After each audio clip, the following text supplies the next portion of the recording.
नमस्ते, कैसे हैं आप सभी लोग। आशा करता हूँ आप लोग बहुत ही ज़्यादा अच्छे होंगे। आज हम देखेंगे ट्रिग्नोमेट्रिक फंक्शंस। ठीक है, ट्रिग्नोमेट्रिक फंक्शंस को देखने से पहले हम एक ना सर्कल कंसिडर करते हैं, जिससे हमारा अंडरस्टैंडिंग ज़्यादा अच्छे से होगा। तो एक सर्कल बनाते हैं सबसे पहले। ठीक है, एक ऐसा वैसा सर्कल नहीं, एक यूनिट सर्कल बनाते हैं हम। ठीक है, ये मैंने एक सर्कल बना दिया और यूनिट सर्कल है ये। यूनिट सर्कल का मतलब होता है जिसका रेडियस 1 के इक्वल है। ठीक है, इसका मतलब मैं r कंसिडर करूँगा 1।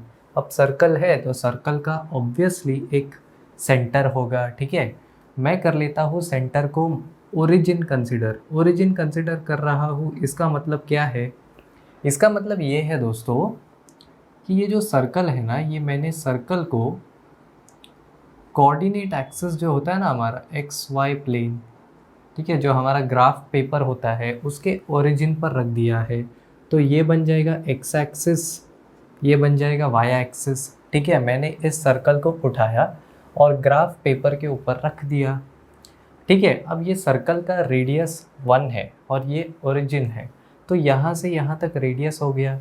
तो ये कोऑर्डिनेट क्या होगा दोस्तों? ये कोऑर्डिनेट होगा 1,0। ये कोऑर्डिनेट होगा आपका 1,0। ठीक है, अब यहाँ से यहाँ भी रेडियस है, तो ये कोऑर्डिनेट क्या होगा? y एक्सिस के ऊपर है तो x कोऑर्डिनेट 0 होगा, पर y कोऑर्डिनेट होगा 1। सिमिलरली नेगेटिव साइड में सिर्फ साइन चेंज हो जाएगा, -1,0 और ये बन जाएगा 0, -1। इतना हमारा चीज़ क्लियर है। अब हम क्या करते हैं, हम एक P पॉइंट को कंसिडर करते हैं। कहीं यहाँ पर P पॉइंट को कंसिडर कर लो। ठीक है, जब आप P पॉइंट को कंसिडर करते हो, मान लेते हैं इसके कोऑर्डिनेट्स है A, B। ठीक है, एक P पॉइंट है, इसके कोऑर्डिनेट्स है A, B। ठीक है, अब मैं इस P पॉइंट को ओरिजिन से जोड़ देता हूँ। P पॉइंट को भैया ओरिजिन से जोड़ दो। ठीक है, जब आप इस चीज़ को ओरिजिन से जोड़ देते हो तो एक बात बताओ दोस्तों, एक बात बताओ, अगर मैं यहाँ से ऐसे डॉटेड लाइन बनाऊँ तो y एक्सिस से यहाँ तक का डिस्टेंस कितना होगा? a होगा, तभी तो वो हमारा x कोऑर्डिनेट है, बराबर है। तो यहाँ से यहाँ तक होगा a। ठीक है, ये कोऑर्डिनेट होगा a, 0। यहाँ से यहाँ तक का डिस्टेंस होगा a। सिमिलरली यहाँ से यहाँ तक का डिस्टेंस कितना होगा? x एक्सिस से मेरा डिस्टेंस है b, वही हमने लिखा है। ठीक है, यहाँ से यहाँ तक होगा b। अगर आप यहाँ परपेंडिकुलर ड्रॉप करो तो यहाँ पे हो जाएगा 0, b। इतना ही डिस्टेंस यहाँ पर है, इसलिए हम डायरेक्टली बोल सकते हैं कि ये डिस्टेंस भी b के इक्वल होगा। ठीक है, अब एक बात ध्यान से देखो, अगर मैं इस एंगल को x कंसिडर करता हूँ, ठीक है, अगर मैं इस एंगल को x कंसिडर करता हूँ, तो ये जो आर्क है, ये जो मेरा आर्क है यहाँ पर, इसका लेंथ कितना आएगा दोस्तों? सबसे पहले हमें पता है कि s होता है r थीटा के इक्वल। ठीक है, मेरा जो r है वो 1 के इक्वल है, क्योंकि मैंने एक यूनिट सर्कल बनाया है। ठीक है, और जो थीटा है वो x के इक्वल है। इसका मतलब जो आर्क का लेंथ है वो x के बराबर होना चाहिए, बराबर है, तो इसको आप मार्क करके रख दो। ठीक है, अब एक बात बताओ, ये जो ट्राइंगल है, ये वाला जो ट्राइंगल है, ये वाला जो ट्रायंगल है दोस्तों, क्या ये एक राइट एंगल्ड ट्रायंगल है? बिल्कुल है, क्योंकि यहाँ से यहाँ जो डिस्टेंस है ये परपेंडिकुलर डिस्टेंस है। अगर ये एक राइट एंगल्ड ट्रायंगल है तो क्या इसमें हम ट्रिग्नोमेट्री अप्लाई कर सकते हैं? बिल्कुल कर सकते हैं। इस राइट एंगल्ड ट्रायंगल में साइन एक्स का क्या वैल्यू होगा? साइन एक्स का वैल्यू होगा, उससे पहले ये जो डिस्टेंस है दोस्तों, OP का जो डिस्टेंस है, OP का डिस्टेंस हमारे रेडियस के इक्वल है, तो इसको 1 आ जाएगा। ठीक है, क्योंकि रेडियस 1 माना है तो ये चीज़ 1 के इक्वल होगा, बराबर है। ये चीज़ हमें समझ में आ रही है। अब इस छोटे से ट्रायंगल में साइन एक्स का वैल्यू क्या होगा, लिख के देखते हैं। साइन एक्स क्या होता है दोस्तों? साइन एक्स होता है ऑपोजिट साइड अपॉन हाइपोटेन्यूज। यहाँ पर ऑपोजिट साइड है b, हाइपोटेन्यूज है 1, तो साइन एक्स का वैल्यू होगा b divided by 1। Similarly cos x का क्या वैल्यू होगा? कॉस एक्स का वैल्यू होगा adjacent side upon hypotenuse. Adjacent side है a, हाइपोटेन्यूज है 1, तो ये हो जाएगा a/1। इसका मतलब sin x की वैल्यू है a, sin x की वैल्यू है b, cos x की वैल्यू है a। ठीक है, इतना हमें समझ में आ रहा है। अब क्योंकि दोस्तों ये राइट एंगल्ड ट्रायंगल है, तो हमें हमेशा से राइट एंगल्ड ट्रायंगल में पाइथागोरस थ्योरम अप्लाई करने की आदत है। ठीक है, तो पाइथागोरस थ्योरम के हिसाब से a square plus b square equal होना चाहिए 1 स्क्वायर के। ठीक है, तो पाइथागोरस थ्योरम के हिसाब से a square plus b square equal होता है 1 के। a की क्या वैल्यू है? a की वैल्यू है cos x, b की वैल्यू है sin x। दोनों को यहाँ सब्सटीट्यूट कर दो, ये बन जाएगा cos square x plus sine square x equal है 1 के। इसको रीअरेंज करके लिख दो, साइन को पहले लिख दिया, कॉस को बाद में लिखा, और ये चीज़ इक्वल है 1 के। ये हमारा वर्ल्ड फेमस ट्रिग्नोमेट्री का सबसे पहला आइडेंटिटी आता है दोस्तों, जो आपको मुँह ज़ुबानी याद होना चाहिए। बहुत इंपॉर्टेंट आइडेंटिटी है कि sign square x plus cos square x equal होता है 1 के। ये चीज़ हमें याद होनी चाहिए। ठीक है, अब जब हमने ट्रिग्नोमेट्री पढ़ा था लोअर क्लासेस में, तो हमें पता है कि दोस्तों tan x जो होता है, tan x की वैल्यू होती है sin x upon cos x। ठीक है, ये चीज़ हमें पता है। दूसरी चीज़ ये पता है कि जो cosec x होता है, cosec x sin x का रेसिप्रोकल होता है। सिमिलरली sec x जो होता है वो cos x का रेसिप्रोकल होता है। इस चीज़ को हम यूज़ करेंगे और यहाँ से कुछ नया डिराइव करेंगे। ठीक है, तो यहाँ से एक बात बताओ, अगर मैं इस इक्वेशन को cos स्क्वायर से डिवाइड कर देता हूँ तो यहाँ क्या बनेगा? यहाँ बनेगा sin square x divided by cos square x plus 1 equals to 1 upon cos square x. ठीक है, लिख के देखते हैं, sin square x divided by cos square x plus 1 equals to 1 upon cos square x. Sine square x upon cos square x क्या होता है? tan square x के इक्वल। तो ये चीज़ क्या होगी? ये चीज़ होगी 1 plus tan square x equal हो जाएगा 1 अपॉन cos। क्या होता है? 1 अपॉन cos होता है sec x। यहाँ पे स्क्वायर है तो ये बन जाएगा sec स्क्वायर x। ठीक है, तो ये हमारा दूसरा वर्ल्ड फेमस इक्वेशन आ गया ट्रिग्नोमेट्री का कि 1 plus tan square x equal होता है sec स्क्वायर एक्स के। सिमिलरली अगर हम इसी इक्वेशन को cos से डिवाइड करने के बजाय sin से डिवाइड करते तो क्या आंसर आता? आंसर आता 1 plus cos square x upon sine square x बराबर होगा 1 अपॉन साइन स्क्वायर एक्स के, और ये चीज़ इक्वल होगा 1 plus cot square x equals to cosec square x. ठीक है, यही हमारा वर्ल्ड फेमस इक्वेशन है। दूसरा ये है और तीसरा ये है। ये तीनों इक्वेशन दोस्तों आपको एज इट इज़ पता होना चाहिए, क्योंकि ये बहुत बेसिक है, हमें याद होना चाहिए। ठीक है, sine square x plus cos square x equals to 1 plus tan square x equal to sec square x, और 1 plus cot square x equals to cosec square x. ठीक है, ये चीज़ हमें समझ में आती है। अब इस ट्राइंगल पर वापस आते हैं। ठीक है, इस ट्राइंगल पर वापस आते। अच्छा, तो अब अगर हम इस ट्राइंगल को वापस से देखते हैं, ठीक है, ए बी।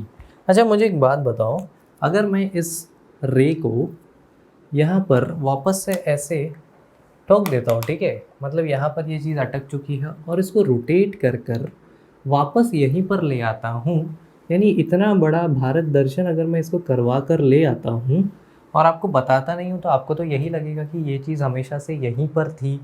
ठीक है, पर मैं इसको घुमा कर लेके आया हूँ। ठीक है, एक बात बताओ, इसने कितना एंगल बनाया होगा? यहाँ से ऐसे अगर मैं इसको मेशर करता हूँ, इसको सोचना चाहिए। ठीक है, मुझे पता है कि यहाँ से लेकर यहाँ तक अगर मुझे आना है तो पूरा चक्कर मारने को मैं ट्रैवल करता हूँ 2 पाई। ठीक है, पूरा चक्कर मारने को मैं ट्रैवल करता हूँ एंगल 2 पाई। 2 पाई आपका 360 डिग्री होता है। ठीक है, यहाँ से अगर मैं वापस यहाँ पर आना चाहता हूँ तो वो होता है 2 पाई। चलो, यहाँ पर मान लो रे था, यहाँ से मैं घुमाकर इसको यहाँ पर ले आया, अब मुझे वापस अगर इसको इसी जगह पर लाना है तो मुझे 2 पाई में कितना और जोड़ना पड़ेगा, मुझे और x को ऐड करना पड़ेगा। तो इसका मतलब मुझे ट्रैवल करना होगा 2 पाई x। पर दोस्तों अगर मैं इतना ट्रैवल कर कर आता हूँ तो साइन x की वैल्यू तो वापस से b के इक्वल ही आ रही है और cos x की वैल्यू भी वापस से a के इक्वल आ रही है। इसका मतलब मैंने उसको कितने भी बार घुमा लूँ और अगर वापस से मैं उसको वही जगह पर ले आता हूँ तो साइन x और cos x में तो कोई फ़र्क ही नहीं आ रहा है। तो ये बड़ा इम्पॉर्टेंट सा ऑब्जर्वेशन है। ऑब्जर्वेशन ये है कि अगर आप साइन के अंदर जो एंगल है, नीचे लिखता हूँ, साइन के अंदर जो एंगल है उसमें 2n पाई प्लस x करते हो तो ये चीज़ बराबर होती है ओरिजिनल साइन x की, जहाँ पर n जो है ना दोस्तों, n एक इंटीजर है, ठीक है। 2n पाई से मेरा मतलब ये है n जब ज़ीरो है, इसका मतलब साइन x वही है जो पहले से था। अगर आप एक चक्कर मारते हो तो n की वैल्यू 1 है, इसका मतलब sine of 2 pi plus x, sine of 2 pi plus x कुछ बड़ा दिखने में होगा पर उसकी वैल्यू इक्वल ही आएगी साइन x के। देख रहे हैं हम, sine of 2 pi plus x is equal to sine of x। अगर 2 बार मैं चक्कर मार के आता हूँ ऐसे ही घुमा के तो sine of 4 pi plus x equal हो जाएगा साइन x के। इसका मतलब साइन जो है उसको कोई फ़र्क नहीं पड़ता अगर आप 2n पाई चक्कर लगाते हो और n की वैल्यू एक इंटीजर है। सिमिलरली cos x को भी फ़र्क नहीं पड़ता अगर आप उसका 2n पाई चक्कर लगा कर आते हो, क्योंकि हमें दिख रहा है कि cos x का वैल्यू तो a ही आ रहा है। अब 2n पाई बार घूम कर आ जाओ, cos x का वैल्यू तो हमेशा a ही आ रहा है। इसका मतलब साइन और cos अनचेंज्ड रहेंगे जब आप x में 2n पाई को जोड़ोगे। इसका मतलब अगर मैं ऐसे लिखता हूँ, sine of 6 pi plus pi by 2, इसकी वैल्यू क्या होगी, साइन ऑफ 6 पाई, ये 2n पाई फॉर्म में है, 2 इंटू 3 इंटू पाई फॉर्म में है, तो इसकी वैल्यू जो है ना साइन ऑफ पाई बाई 2 की वैल्यू के इक्वल ही होगी। और साइन ऑफ पाई बाई 2 कितना होता है, साइन 90 पाई बाई 2 होता है 90 और इसकी वैल्यू 1 की इक्वल है, ठीक है। ऐसे आपको सोचना है। अब ये चीज़ तो हो गई। अब एक चीज़ देखते हैं, एक चीज़ हमें ये देखना है कि साइन कब ज़ीरो हो रहा है। साइन की वैल्यू ज़ीरो कब होगी, जब b की वैल्यू ज़ीरो होगी, ठीक है। b की वैल्यू कब ज़ीरो होगी, जब b एक्स एक्सिस के ऊपर होगा। और b एक्स एक्सिस के ऊपर कब होगा, जब आपका x का वैल्यू ज़ीरो है या जब आपका x का वैल्यू 180 डिग्री है। इस तरफ आ जाओ, b को ऐसा कर दो, ऐसा कर दो b को इस तरफ, ठीक है। b यहाँ ऊपर की तरफ है, यहाँ से नीचे आ जाओगे तो यहाँ b को प्लॉट करना है तो x का वैल्यू तो 180 होना चाहिए, बराबर है। तो साइन ज़ीरो कब होगा, साइन x की वैल्यू ज़ीरो तब होगी जब x की वैल्यू ज़ीरो है या पाई है, ठीक है।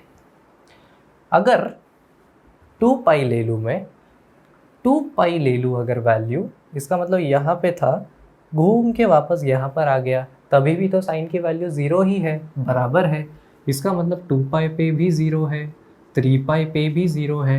अब अगर मैं इस चीज़ को ऐसे घुमाने के बजाय ऐसे घुमाना शुरू करूँ तो सबके आगे प्लस के जगह बस माइनस लगते चले जाएगा, मतलब minus of zero, minus of pi, minus of 2 pi, minus of 3 पाई, ठीक है। तो इन सब वैल्यूज़ पे जो साइन है ना दोस्तों वो ज़ीरो आ रहा होगा। इसका मतलब हम इसको जनरलाइज कैसे करेंगे, साइन एक्स कब ज़ीरो होगा, साइन एक्स ज़ीरो होगा जब x का वैल्यू होगा n पाई के इक्वल, जहाँ पर n आपका इंटीजर है। n जो है दोस्तों वो आपका इंटीजर होना चाहिए। बड़ा इम्पॉर्टेंट चीज़ है, आपको याद रखना है ये कि साइन का वैल्यू ज़ीरो कब होता है।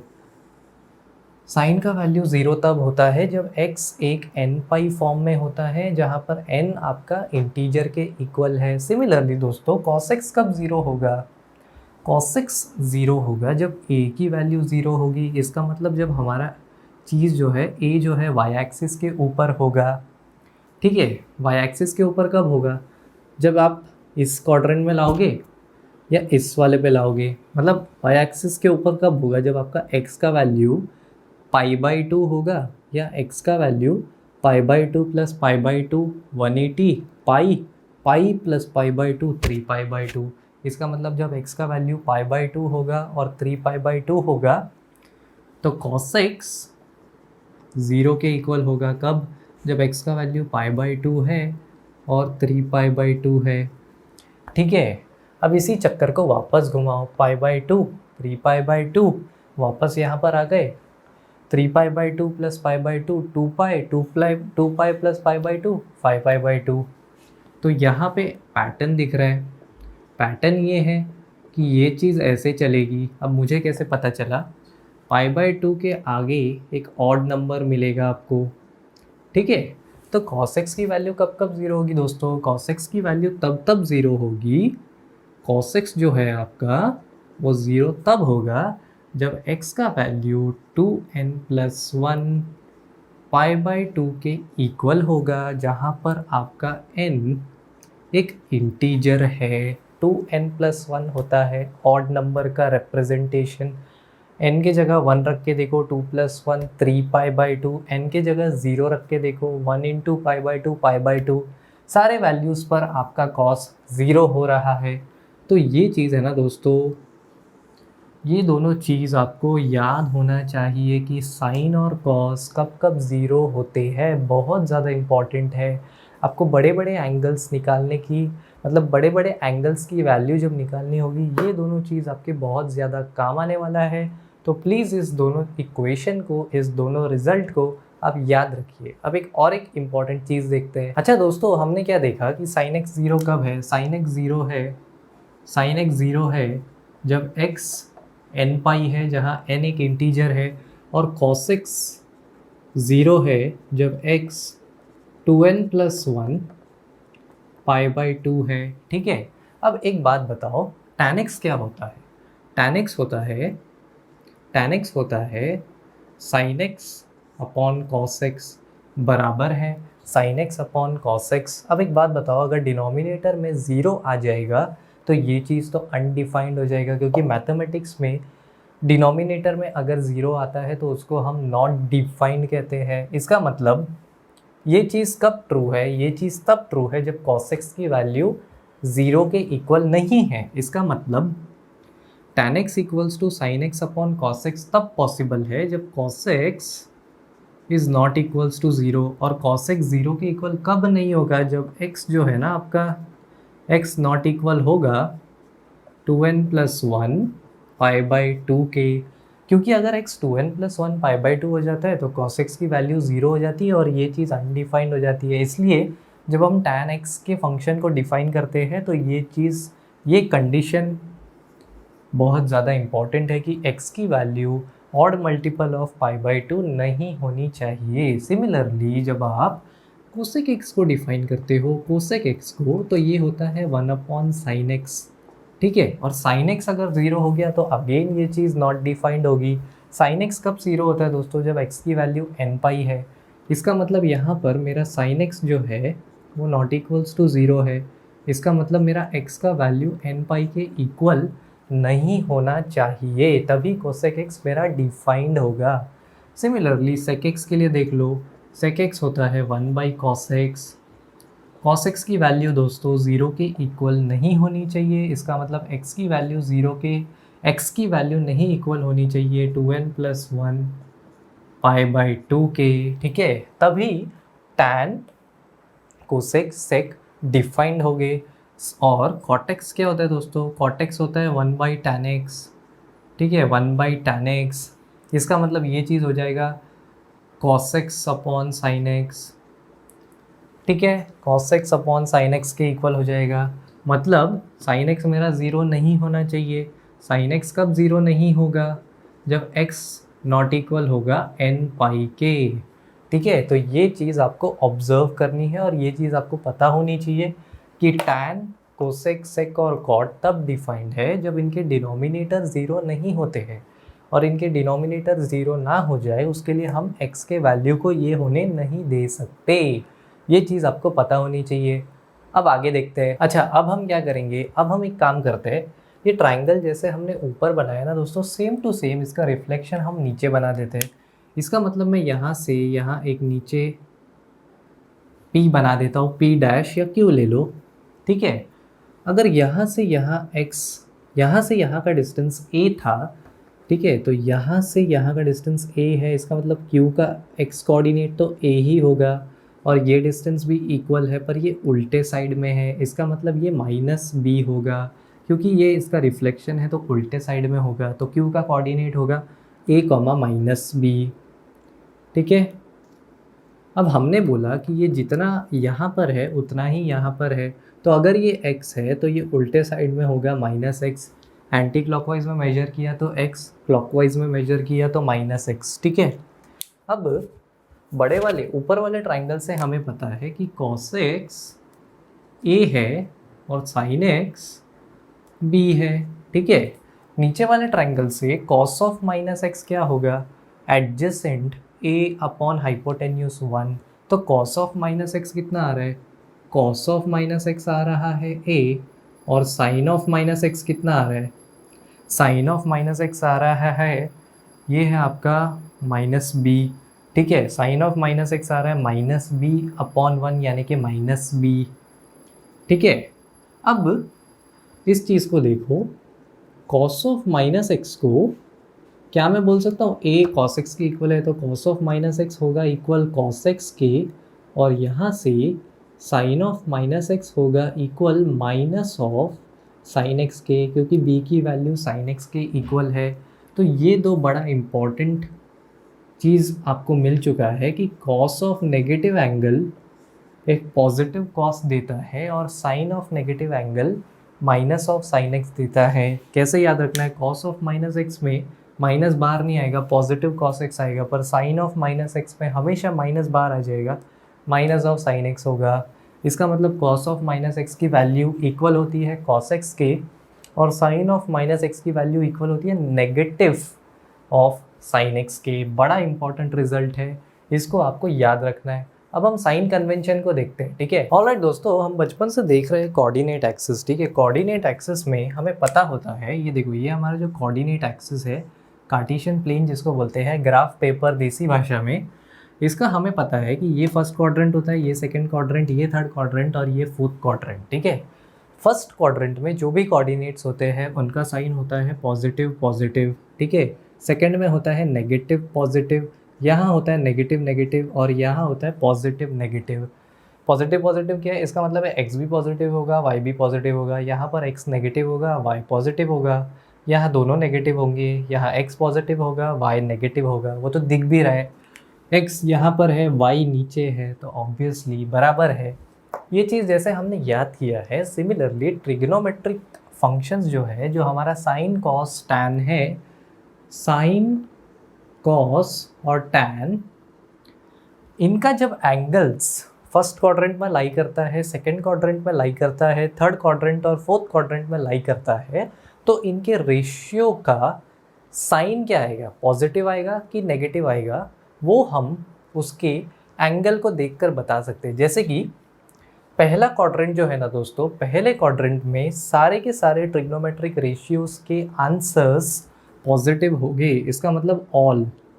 याद रखने के लिए मैं आपको बता रहा हूँ डायरेक्टली कि यहाँ फर्स्ट क्वाड्रेंट में सारे के सारे ट्रिग्नोमेट्रिक फंक्शंस के रेशियोज़ का आंसर पॉजिटिव आएगा। सेकंड क्वाड्रेंट में साइन सिर्फ पॉजिटिव आएगा, ठीक है, केवल साइन की वैल्यू पॉजिटिव आएगी, और बाकी जितने भी ट्रिग्नोमेट्रिक रेशियोज़ है इनकी वैल्यू नेगेटिव आएगी, ठीक है।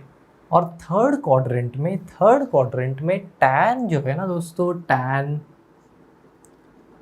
टैन की वैल्यू आएगी पॉजिटिव, और साइन और कॉस की वैल्यू आएगी नेगेटिव, और फोर्थ क्वाड्रेंट में कॉस की वैल्यू आएगी पॉजिटिव, और साइन और टैन की वैल्यू आएगी नेगेटिव। ये आपको याद रखना है कि पहले क्वाड्रेंट में सारे ट्रिग्नोमेट्रिक रेशियोज़ के आंसर्स पॉजिटिव होंगे, सेकेंड क्वाड्रेंट में केवल साइन के रेशियोज के आंसर्स पॉजिटिव होंगे, थर्ड में टैन का आंसर पॉजिटिव आएगा, फोर्थ में कॉस का आंसर पॉजिटिव आएगा। अच्छा, कोसेक जो होता है ना दोस्तों, कोसेक साइन का रेसिप्रोकल होता है, तो सेकेंड क्वाड्रेंट में अगर साइन पॉजिटिव है तो कोसेक को भी पॉजिटिव होना पड़ेगा, क्योंकि कोसेक का साइन से साइन उल्टा है। ठीक है, कोसेक जो है साइन का उल्टा है, उसके इंटीजर्स चेंज हो गए पर साइन तो पॉजिटिव ही रहेगा ना, इसीलिए सेकेंड क्वाड्रेंट में कोसेक भी पॉजिटिव होगा। टैन का उल्टा है कॉट, तो यहाँ पर कॉट को भी पॉजिटिव होना पड़ेगा। कॉस का उल्टा है सेक, तो फोर्थ क्वाड्रेंट में सेक को पॉजिटिव होना पड़ेगा। ठीक है, तो जब आप कोऑर्डिनेट एक्सिस देखते हो तो जो फर्स्ट क्वाड्रेंट में ट्रिग्नोमेट्रिक रेशियो सारे पॉजिटिव होंगे। अगर उनका एंगल फर्स्ट क्वाड्रेंट में लाई कर रहा होगा तो सारे ट्रिग्नोमेट्रिक रेशियोज पॉजिटिव होंगे। अगर एंगल सेकेंड क्वाड्रेंट में लाई करता है तो केवल साइन और कोसेक पॉजिटिव होंगे। अगर एंगल का मेजर थर्ड क्वाड्रेंट में लाई करता है तो टैन और कॉट पॉजिटिव होंगे, बाकी सब नेगेटिव होंगे। और अगर एंगल का मेजर फोर्थ क्वाड्रेंट में लाई करता है तो कॉस और सेक पॉजिटिव होंगे, बाकी सब नेगेटिव होंगे। इसको याद रखने का तरीका है ऑल शुगर टी कप्स या add sugar to coffee, all sugar tea cups, all sugar tea cups, ASTC rule बोलते हैं याद रखने के लिए। ऐसा कोई रूल नहीं है, याद रखते हैं तो फटाफट सॉल्व हो जाता है प्रॉब्लम। इसको बहुत तरीके से याद रख सकते, जैसे ऐड शुगर टू कॉफ़ी, या फिर ऑल शुगर टी कप्स, या फिर आओ साथ तिरुपति चले। ठीक है, आओ साथ तिरुपति चले, ASTC। तो इसको आपको याद रखना है। ठीक है, ये चीज़ हो जाता है। अब हम ट्रिग्नोमेट्रिक रेशियोज़ के ग्राफ को देखते हैं। अच्छा दोस्तों, ग्राफ को देखने से पहले हमें इस ट्राइंगल से एक बड़ा इंपॉर्टेंट रिजल्ट पता चल रहा है। ठीक है, जैसे कि ये जो A है ना दोस्तों, A आपका x में डिस्टेंस है। x में आप मैक्सिमम कितना डिस्टेंस ट्रैवल कर सकते हो ओरिजिन से पॉजिटिव डायरेक्शन में? मैक्सिमम आप 1 तक जा सकते हो, और नेगेटिव साइड में मैक्सिमम आप -1 तक जा सकते हो। इसका मतलब जो A है ना दोस्तों, A आपका मिनिमम हो सकता है 1 और मैक्सिमम हो सकता है, सॉरी, मिनिमम हो सकता है -1 और मैक्सिमम हो सकता है 1। सिमिलरली B भी ओरिजिन से मैक्सिमम 1 तक जा सकता है और मिनिमम -1 तक जा सकता है। ठीक है, तो B भी दोस्तों -1 तक जा सकता है मिनिमम, और मैक्सिमम जा सकता है 1 तक। मुझे पता है कि B की वैल्यू क्या है। B की वैल्यू है sin x और A की वैल्यू है cos x, हमने देखा था। तो cos x जो है ना दोस्तों, cos x हमेशा -1 से 1 के रेंज में ही होने वाला है। ये cos x का रेंज है। सिमिलरली sin x भी हमेशा -1 से लेकर 1 के बीच में होने वाला है। आप x के जगह पर कोई भी रियल नंबर डाल दो, cos x की वैल्यू हमेशा -1 से 1 के रेंज में होगी। सिमिलरली sin x के केस में भी अगर आप x के जगह पर कोई भी रियल नंबर डाल देते हो तो sin x की वैल्यू -1 से 1 के रेंज में ही होगी। इस रेंज के बाहर sin और cos डिफाइंड ही नहीं है। हमेशा cos इसी रेंज में होगा, हमेशा sin इसी रेंज में होगा। और आप x की वैल्यू कुछ भी रख सकते हो, कोई भी रियल नंबर रख सकते हो, और वो सारे रियल नंबर्स रेडियन में होंगे। ठीक है, ये चीज़ आपको पता होना चाहिए। अब हम ग्राफ्स को देखते हैं। ऑलराइट दोस्तों, सबसे पहले हम sin x का ग्राफ देखते हैं। ठीक है, y हमारा इक्वल है sin x के। ठीक है, sin x का ग्राफ सबसे पहले देखते हैं। हमने देखा था कि sin x ना दोस्तों हमेशा -1 से लेकर 1 के बीच में जा रहा होगा, ये चीज़ हमें पता है। इसको कंसिडर करके सबसे पहले बनाते हैं हम एक y एक्सिस और x एक्सिस। ठीक है, मैक्सिमम वैल्यू साइन की हो सकती है 1, मिनिमम वैल्यू हो सकती है -1। ठीक है, और ये है हमारा 0। जब साइन 0 है तो आंसर तो 0 आता है, पता है हमें। ठीक है, x में हम एंगल्स का वैल्यू ले लेते हैं रेडियन में, तो यहाँ मैं लिख दूंगा, ब्लू पेन से लिखते हैं, यहाँ मैं लिख देता हूँ π/2। ठीक है, π/2, पाई 3π/2, और यहाँ पर होगा 2π।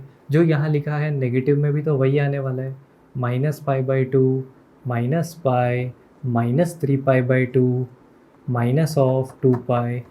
ठीक है, जो पॉजिटिव में है वही नेगेटिव में है। हमें पता है कि साइन 0 की वैल्यू होती है 0 और साइन 90 की वैल्यू होती है 1। ठीक है, तो ये चीज़ कुछ ऐसे जाएगी, वापस नीचे आएगी, वापस ऐसे जाएगी, मिनिमम वैल्यू को टच करेगी कहाँ पर, -3π/2, सॉरी 3π/2 पर इसकी वैल्यू होगी -1। और यहाँ पे जब आप इसको यहाँ उल्टे में घुमाओगे तो ग्राफ ऐसे उल्टा हो रहा होगा। ठीक है, इसको थोड़ा मैं नीचे ले लेता हूँ, कुछ ये रेंज होगा, ये 1 ऐसे कर देता हूँ। ठीक है, तो sin x का ग्राफ दोस्तों ऐसे दिखता है। इसमें आप ऑब्जर्व करो, इसमें आप एक चीज़ ऑब्जर्व करो कि जब साइन की वैल्यू मैक्सिमम हो जाती है, साइन की वैल्यू मैक्सिमम होती है π/2 के ऊपर, साइन जाता है 0 से π/2, तो 0 से π/2 जब जाता है तो साइन की वैल्यू इंक्रीज़ होती है, फिर π/2 के बाद साइन की वैल्यू डिक्रीज़ होने लगती है, और डिक्रीज़ होते होते जब तक -1 नहीं हो जाती तब तक साइन की वैल्यू बढ़ना शुरू नहीं होती है। ठीक है, ये आपको ऑब्जर्व करना है। सिमिलरली यहाँ नेगेटिव साइड में जब साइन की वैल्यू डिक्रीज़ हो रही है, एंगल जब आप π/2 के पास लेकर जा रहे हो -π/2, तो साइन -1 की तरफ जाने लगता है, और जैसे ही -π/2 को आप क्रॉस करते हो साइन की वैल्यू इंक्रीज़ होने लगती है, और इंक्रीज़ होते होते 1 तक जाती है, उसके बाद रिवर्स करती है। ठीक है, तो ये है आपका साइन का ग्राफ। इसमें हमें क्या पता होना चाहिए, domain of sine x. Sine x का डोमेन क्या है, डोमेन क्या है, डोमेन होता है आपका इनपुट, इनपुट है आपका एक्स। एक्स क्या क्या हो सकता है, एक्स सारे रियल नंबर हो सकते हैं। रेंज क्या है आपका, रेंज दोस्तों आपका वाई होता है, यानी कि आउटपुट। रेंज है आपका -1 से लेकर 1। ठीक है, ये चीज़ आपका रेंज है। तो साइन एक्स का ग्राफ ऐसे दिखता है, और हमने देखा था कि साइन एक्स की वैल्यू जब n के इक्वल है तब साइन एक्स की वैल्यू होती है 0। ठीक है, और साइन एक्स की वैल्यू +1 कब होती है, π/2 पे, 5π/2 पे होगी, फिर 5 के बाद 7 नहीं 9π/2 पर होगी, क्योंकि 7π/2 पर तो -1 दिख रहा है मुझे। ठीक है, वो तो बात की बात है, वो तो इतना इंपॉर्टेंट नहीं है, बट आपको 0 कहाँ हो रहा है वो पता होना चाहिए। तो ये आपका साइन एक्स का ग्राफ होता है। अच्छा, साइन एक्स का ग्राफ तो हमने देखा, अब कॉस एक्स का ग्राफ देखते हैं। तो हमारा सेकेंड ग्राफ कौन सा है, हमारा सेकेंड ग्राफ है y = cos x। मुझे क्या पता है, मुझे पता है cos x हमेशा -1 से लेकर 1 के बीच में ही होगा। तो मैं सबसे पहले एक y एक्सिस बनाता हूँ, x एक्सिस बना देता हूँ। ठीक है, यहाँ पे लिख देता हूँ एंगल्स का वैल्यू, ब्लू पेन से एंगल्स का वैल्यू लिख दो भाई, 0, π/2, पाई, 3π/2 और 2π। ठीक है, यहाँ पे होगा -π/2, -π, -3π/2, -2π, ये कॉस हमेशा घूमेगा 1 से लेकर -1 के बीच में। ठीक है, हमें पता है cos 0 का वैल्यू होता है 1, तो यहाँ से ग्राफ शुरू हो रहा होगा, और cos 90 का वैल्यू होता है 0। इसका मतलब 90 पे ग्राफ कुछ ऐसे आ जाएगा। ठीक है, तो ये चीज़ ऐसे चलेगी दोस्तों, ऐसे चल रही होगी ये चीज़ हमारी। साइन एक्स के ग्राफ को इस तरफ शिफ्ट कर दिया, साइन एक्स के ग्राफ को अगर इस तरफ शिफ्ट कर दिया तो आपको कॉस एक्स का ग्राफ दिख रहा है। ठीक है, साइन एक्स के ग्राफ को बोलो भाई इधर सरक जा, तो कॉस एक्स का ग्राफ आपको मिल जाएगा। ठीक है, कॉस एक्स का ग्राफ ऐसे दिखता है, कॉस पाई का वैल्यू होता है -1 और कॉस 0 का वैल्यू होता है 1। हमने देखा था कि ऑड मल्टीपल्स ऑफ π/2 के ऊपर कॉस का वैल्यू 0 होता है, वो यहाँ से वेरीफाई भी हो रहा है। ऑड मल्टीपल्स ऑफ π/2 पे 1π/2, 3π/2, -1π/2, -3π/2 पर कॉस की वैल्यू 0 है, जो कि बिल्कुल वेरीफाई हो रहा है। वापस इसका डोमेन क्या होगा दोस्तों, डोमेन होता है आपका इनपुट वैल्यूज़ यानी x का वैल्यूज़। डोमेन है x belongs to real numbers, क्योंकि सारे रियल नंबर्स अलाउड है। और इसका रेंज मैक्सिमम कहाँ तक जा सकता है, 1 तक, मिनिमम जा सकता है -1 तक। तो -1 से लेकर 1 के बीच में cos x का रेंज होगा। ये दो हमारे प्राइमरी रेशियोज़ जो है sin x और cos x, यहाँ से हमें पता चलते हैं। अब दोस्तों साइन और कॉस जो है ना, साइन और कॉस ये दोनों एक दूसरे को कॉम्प्लीमेंट करते हैं। कॉम्प्लीमेंट करते हैं इससे मेरा मतलब क्या है? कॉम्प्लीमेंट करते हैं इससे मेरा मतलब ये है कि सबसे पहले मैं इसको रब कर देता हूँ, उसके बाद लिखता हूँ, ठीक है। ग्राफ को रब कर देता हूँ, ग्राफ को रब करने दो। कॉम्प्लीमेंट करते हैं इसका मतलब ये है दोस्तों कि अगर मैं ऐसे लिखूँ कि मैं आपसे अगर पूछूँ कि साइन ऑफ π/2 प्लस एक्स किसके इक्वल होगा, तो साइन ऑफ π/2 प्लस एक्स जो होता है ना दोस्तों, वो इक्वल होता है कॉस एक्स के। ठीक है, sine of π/2 plus x equal होता है कॉस एक्स के। π/2 प्लस एक्स क्या होता है? यहाँ से यहाँ तक π/2 प्लस एक्स मतलब सेकेंड क्वाड्रेंट में होगा। सेकेंड क्वाड्रेंट में साइन क्या होता है दोस्तों? साइन पॉजिटिव होता है, हमने देखा था ऑल शुगर टी कप्स। तो इसका जो आंसर आएगा वो पॉजिटिव cos x आएगा। सिमिलरली cos x जो होता है ना, cos x नहीं, cos ऑफ π/2 प्लस एक्स जो होता है ना दोस्तों, π/2 प्लस एक्स, वो चीज़ इक्वल होती है किसके? वापस से कार्टेशियन प्लेन बनाया, π/2 यहाँ से यहाँ तक होगा first quadrant plus x. Second quadrant में कॉस होता है नेगेटिव, तो आंसर आएगा नेगेटिव। और कॉस का कॉम्प्लीमेंट्री एंगल है साइन, तो ये बन जाएगा साइन ऑफ एक्स के इक्वल। ठीक है, मतलब अगर आपको कॉस ऑफ π/2 प्लस एक्स निकालना है तो सिंपली आप साइन एक्स ले लो और आगे नेगेटिव साइन लगा दो। और अगर आपको साइन ऑफ π/2 प्लस एक्स निकालना है तो आप कॉस एक्स ले लो और पॉजिटिव ही रहने दो उसको। अगर मैं उल्टा करूं, अगर मैं पॉजिटिव यानी सेकंड क्वाड्रेंट में जाने के बजाय फर्स्ट क्वाड्रेंट में ही रह जाऊं, ठीक है, साइन ऑफ π/2 माइनस एक्स क्या होता है? Sine of π/2 minus x first quadrant में होता है। फर्स्ट क्वाड्रेंट में सारे ट्रिग्नोमेट्रिक रेशियोज पॉजिटिव होते हैं, तो मेरा आंसर हमेशा पॉजिटिव आ रहा होगा। ठीक है, similarly cos of π/2 minus x क्या होता है? कॉस ऑफ π/2 माइनस एक्स वापस से फर्स्ट क्वाड्रेंट में होगा। कॉस का कॉम्प्लीमेंट्री एंगल है साइन, तो cos of π/2 minus x equal है साइन एक्स के। इसको वेरीफाई करने के लिए सिंपल आप एक राइट एंगल्ड ट्राइंगल ले लो। ठीक है, राइट एंगल्ड ट्राइंगल ले लो ABC। ठीक है, ABC। अगर ये एंगल दोस्तों x है तो एंगल सम प्रॉपर्टी से हमें पता है कि 90 plus x plus this unknown equal होगा 180 के, क्योंकि सारे एंगल्स का सम 180 के इक्वल होता है। तो उसको आप सॉल्व करोगे तो आपको पता चलेगा कि ये एंगल होगा 90 माइनस एक्स। ठीक है, 90 माइनस एक्स लिखने के बजाय मैं लिख देता हूँ π/2 माइनस एक्स। ठीक है, π/2 माइनस एक्स। अब x की जगह कोई एग्जाम्पल वैल्यू ले लो, 30 डिग्री ले लो, तो ये है 30 डिग्री। अगर ये 30 है तो 90 माइनस 30 कितना होगा? 60 डिग्री। ठीक है, 60 डिग्री, सिंपल। अब एक बात बताओ, साइन 30 डिग्री कितना होता है? साइन 30 होता है √3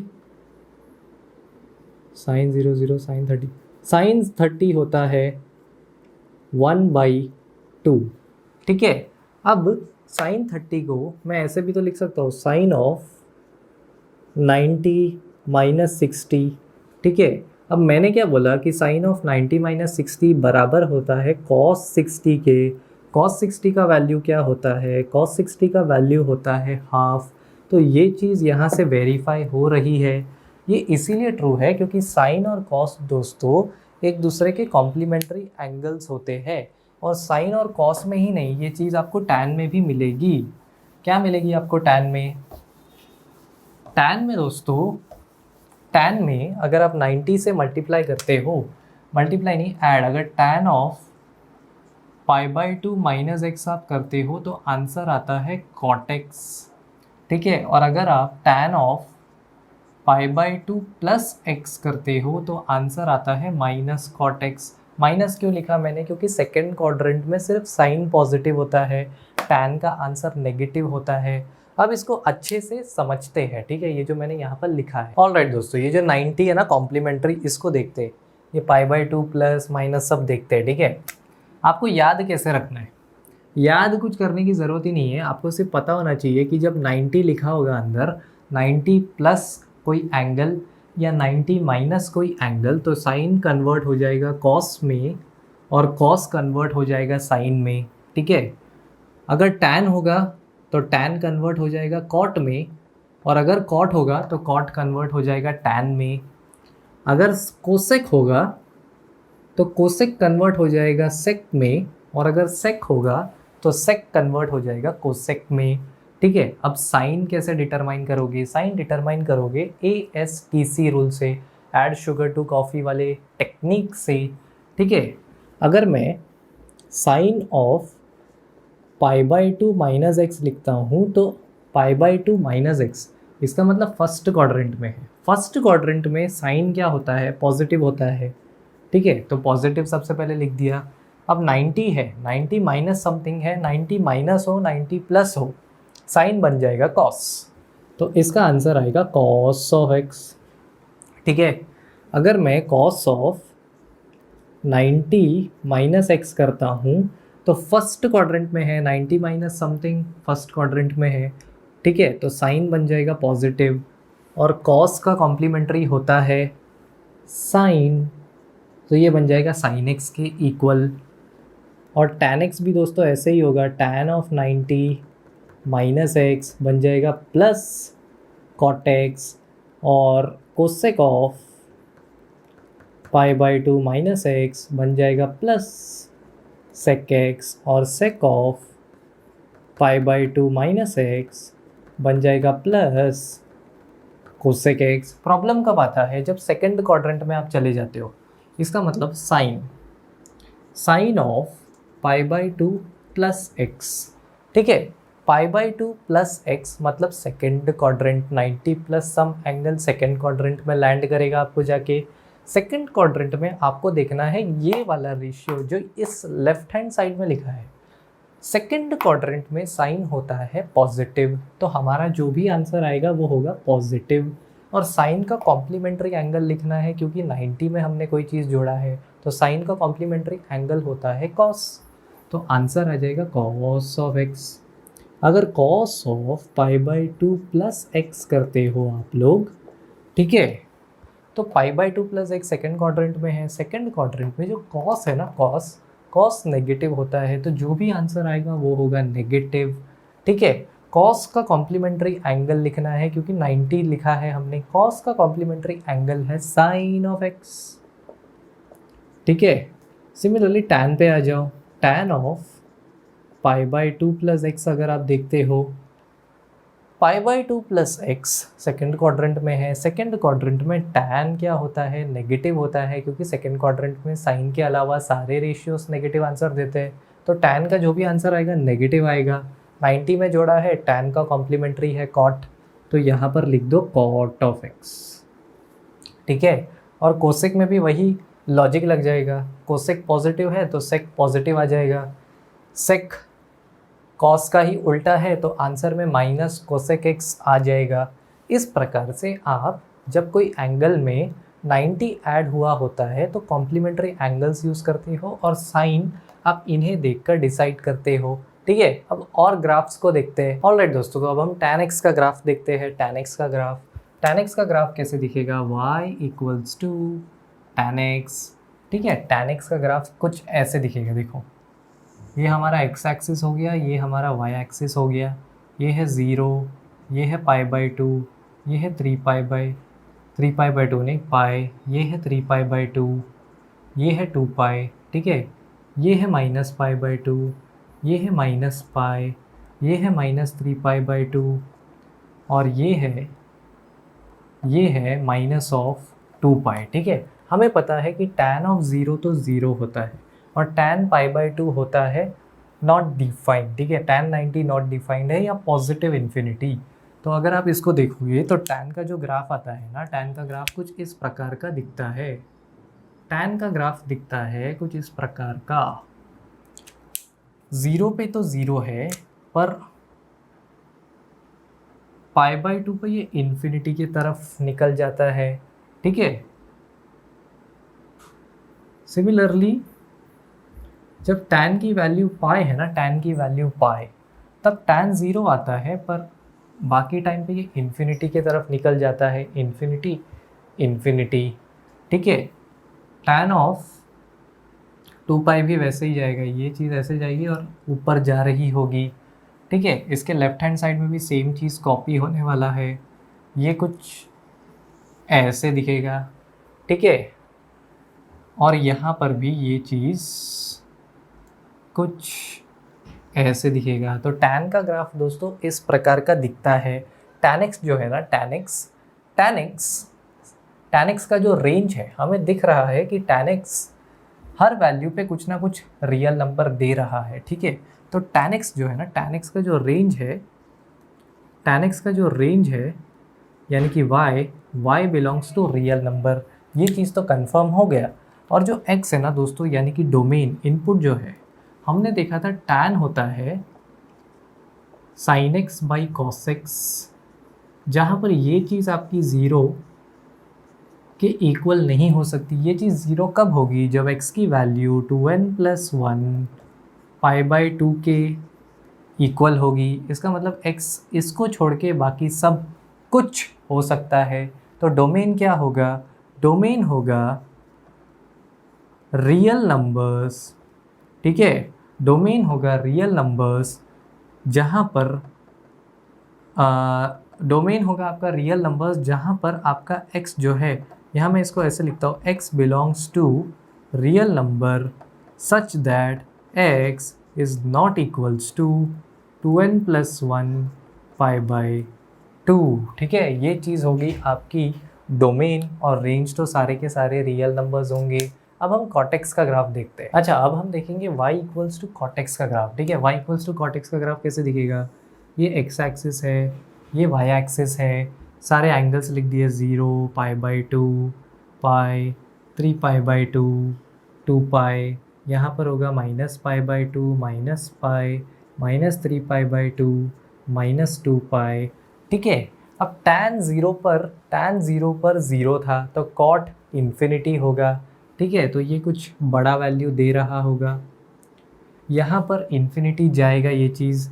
tan π/2 पर इन्फिनिटी था, तो cot आपका 0 होगा, क्योंकि cot tan का रेसिप्रोकल है। तो ग्राफ इसका कुछ ऐसे दिखता है दोस्तों, ग्राफ इसका कुछ ऐसे दिखता है। ऑड मल्टीपल्स पर cot आपका 0 बनता है, और n पर ये चीज़ इन्फिनिटी जा रही होती है, ठीक है। तो ग्राफ आपका ऐसे दिखने वाला है। यहाँ पर ये चीज़ जाएगी इस तरीके से, ये चीज़ चली जाएगी इस तरीके से। तो कॉट का ग्राफ इसका कुछ उल्टा ही ऐसे मिरर रख दिया तो आ जाएगा कॉट का ग्राफ, ठीक है। तो ऐसे कॉट का ग्राफ दिखता है। अब इसका रेंज अगेन रियल नंबर्स, सारे के सारे रियल नंबर्स यहाँ पर अलाउड है। पर कॉट क्या होता है दोस्तों? कॉट होता है cos x upon sin x, cos x upon sin x, ठीक है। तो यहाँ पर हमने देखा था कि sin x 0 नहीं हो सकता। sin x 0 कब होगा? जब x की वैल्यू n के इक्वल होगी। इसका मतलब cot x में जब x की वैल्यू n है तो वो चीज़ अलाउड नहीं है। तो इसका डोमेन क्या होने वाला है? डोमेन होगा x belongs to real numbers such that x is not equals to n where n belongs to integer. ये चीज़ होगा आपका डोमेन, ठीक है। तो डोमेन में सारे रियल नंबर्स अलाउड है एक्सेप्ट n वाले रियल नंबर्स। तो ये हो गया आपका कॉटेक्स का ग्राफ। अभी y equals to cosec x का ग्राफ देखते हैं दोस्तों। Cosec x, y equals to cosec x, ठीक है। y equal to cosec x का ग्राफ कैसे दिखेगा? सिंपल है, x एक्सिस बनाओ, y एक्सिस बनाओ, यहाँ पर लिख दो π/2, पाई, 3π/2, 2π। सिमिलरली यहाँ पे लिख दो -π/2, -π, -3π/2 और -2π, ठीक है। कोसेक क्या होता है? कोसेक होता है 1/sin x, ठीक है। तो कोसेक की वैल्यू 1 कब होगी? कोसेक की वैल्यू 1 होगी जब साइन की वैल्यू 1 होगी। साइन की वैल्यू 1 है 90 पे, ठीक है, तो ये चीज़ यहाँ लिख दो 1, यहाँ -1। 90 पे कोसेक की वैल्यू होती है 1, और उसके बाद ये चीज़ ऐसे चलती है, ठीक है। 3π/2 पे साइन की वैल्यू होती है -1, ठीक है, यहाँ पर होगा, और ये चीज़ चलता है कुछ ऐसी। तो यहाँ पर ये ऐसे घूमता है 2π पर, तो ये इन्फिनिटी पर जा रहा होगा, नेगेटिव इन्फिनिटी, ठीक है। सिमिलरली यहाँ पर -π/2 पे ये -1 से घूम जाएगा कुछ ऐसे, ये चीज़ ऐसे घूमती है। यहाँ पे उल्टा, अरे ये मैंने बहुत नीचे बना दिया, ये यहाँ से ऐसे घूमेगी। तो ये आपका कोसेक एक्स का ग्राफ होता है। अब यहाँ पर अगेन आप देखोगे कि सारे रियल नंबर्स यहाँ पर नहीं आ रहे, ठीक है, सारे रियल नंबर्स नहीं आ रहे। रियल नंबर्स जो -1 से लेकर 1 के बीच में है वो हमारे रेंज में नहीं आएंगे। तो रेंज क्या होगा दोस्तों, रेंज होगा आपका, रेंज होगा सारे के सारे रियल नंबर्स, ठीक है, सच दैट जो r है ना, real numbers r is not equals to -1 से लेकर 1, ठीक है। r -1 से लेकर 1 के वैल्यूज़ नहीं एक्सेप्ट करेगा, ठीक है। उसके अलावा जितने भी रियल नंबर्स होंगे वो सारे हमारे रेंज में आएंगे। देख लो 1 के ऊपर सारे रियल नंबर्स आ रहे हैं, -1 के भी नीचे सारे रियल नंबर्स आ रहे हैं, तो कोसेक एक्स का रेंज होगा ये। डोमेन तो हमने पहले ही देख रखा था, डोमेन क्या होगा, डोमेन होगा x such that x is not equals to nπ। क्यों nπ के इक्वल नहीं होगा, क्योंकि अगर nπ के इक्वल हो जाता है तो sin x 0 हो जाएगा, sin x 0 हो जाएगा तो ये चीज़ अनडिफाइंड होगी, ठीक है। तो ये इसका हो जाएगा डोमेन, जहाँ पर n है आपका एक इंटीजर। तो ये चीज़ हो गया आपका रेंज और ये चीज़ हो गया आपका डोमेन। अब sec x का ग्राफ देखते हैं। तो sec x का ग्राफ कैसे होगा दोस्तों, sec x के लिए y लिख देंगे हम इक्वल sec x के, वापस से बना दो x एक्सिस, बना दो y एक्सिस, सारे एंगल्स लिख दो π/2, पाई, 3π/2, 2π, यहाँ पे लिख दो -π/2, -π, -3π/2, -2π, ठीक है। cos 0 कब होता है, cos 90 पर 0 होता है, ठीक है, 90 पर 0 होता है, तो उसका उल्टा होता है sec, वहाँ पर sec इन्फिनिटी होगा। ये चीज़ तो समझ में आती है। यहाँ इनका रेंज लिख देते हैं, cos 0 होता है 1, तो sec 0 भी होगा 1, ठीक है। तो sec का जो ग्राफ है ना दोस्तों वो ऐसे घूमता है, 1 के ऊपर ऐसे जाता है, फिर उसके बाद पाई पर ये चीज़ ऐसे हो जाती है, ठीक है, ये चीज़ ऐसे हो जाती है, फिर यहाँ पर ऐसे, और यहाँ पे वापस से ये चीज़ -1 के यहाँ ऐसे घूमेगी, ठीक है। ये हो गया आपका 90, cos 90 0, तो इन्फिनिटी पर जा रहा होगा। ये आपका sec x का ग्राफ होता है। अब इसका क्लियरली हमें डोमेन तो पता है, डोमेन है ये होता है 1/cos x, cos x 0 नहीं होना चाहिए, इसका मतलब x नॉट इक्वल होना चाहिए 2n+1 π/2 के। इसके अलावा आप x का कुछ भी ले लो वैल्यू, यानी कि x रियल नंबर है such that x is not equals to 2n+1 π/2। सारे रियल नंबर्स अलाउड है सिवाय इस रियल नंबर के, ठीक है। ये हो गया आपका डोमेन। रेंज क्या होगा, रेंज 1 तो मिल रहा है, 1 के ऊपर जा सकता है, -1 के इक्वल हो सकता है या -1 से छोटा हो सकता है, तो y बड़ा होगा 1 के और y छोटा हो सकता है -1 के। यही चीज़ यहाँ भी हमने लिखी है, ठीक है। यहाँ पे हमने क्या बोला, -1 से 1 तक रियल नंबर्स मत लो, उसके अलावा सारे रियल नंबर्स ले लो। वही चीज़ तो हमने यहाँ अलग स्टाइल में लिखा है बस, तो दोनों का मतलब एक ही है, लिखने का तरीका अलग है बस, ठीक है। तो y बड़ा है, दोनों का रेंज सेम ही आएगा, ठीक है, दोनों का रेंज यही है, y greater than equals to 1 और y less than equals to -1। अब हम क्या करते हैं, अब हम कुछ प्रॉब्लम्स को देखते हैं। ऑलराइट, तो हमारे पहले प्रश्न को देखो। हमारा पहला प्रश्न बोल रहा है कि if cos x is equals to -3/5 where x lies in the third quadrant, find the values of other 5 trigonometric functions. इसका मतलब cos x का क्या वैल्यू दिया है दोस्तों, cos x का वैल्यू दिया है -3/5, ठीक है, -3/5। जहाँ पर x थर्ड क्वाड्रेंट में है, x जो है थर्ड क्वाड्रेंट में है, ठीक है। थर्ड क्वाड्रेंट हमें पता है ASTC रूल से, ASTC रूल से हमें पता है कि tan के अलावा सारे के सारे रेशियोज़ का आंसर नेगेटिव होगा। इसकी वजह से cos का आंसर नेगेटिव है। अब मुझे cos की मदद से बाकी सारे ट्रिग्नोमेट्रिक रेशियोज़ निकालने। सबसे पहले cos पता है तो क्या मिल जाएगा, sec मिल जाएगा। sec क्या होता है, sec x होता है 1/cos x। इसका मतलब इस चीज़ का उल्टा कर दो, साइन तो वही रहने वाला है, ठीक है।